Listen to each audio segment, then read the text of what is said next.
खैबर पख्तूनख्वा के साबिक वज़ीर बराए हाउसिंग डॉक्टर अमजद अली और साबिक सिटी मेयर सवाद शाहिद अली खान भी गिरफ्तार।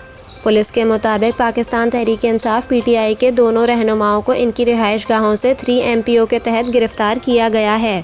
पुलिस के मुताबिक दोनों के खिलाफ 9 मई को नफरत अंगेज़ तकारीर और हसास इदारों के खिलाफ बयानात पर मुकदमात दर्ज हैं। दूसरी जानिब झंग में PTI रहनुमा शेख वक्कास अकरम के घर पर भी छापा मारा गया, ताहम साबिक वज़ीर घर पर मौजूद नहीं थे।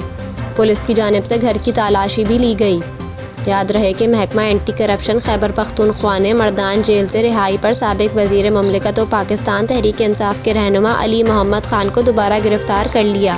महकमा एंटी करप्शन के मुताबिक अली मोहम्मद खान पर 2018 और 2019 में लोकल गवर्नमेंट के ठेकों में मुबैना खर्द बर्द का इल्ज़ाम है, जिसके पेश नज़र इनके खिलाफ गुज़िश्ता रोज़ नया मुकदमा दर्ज किया गया।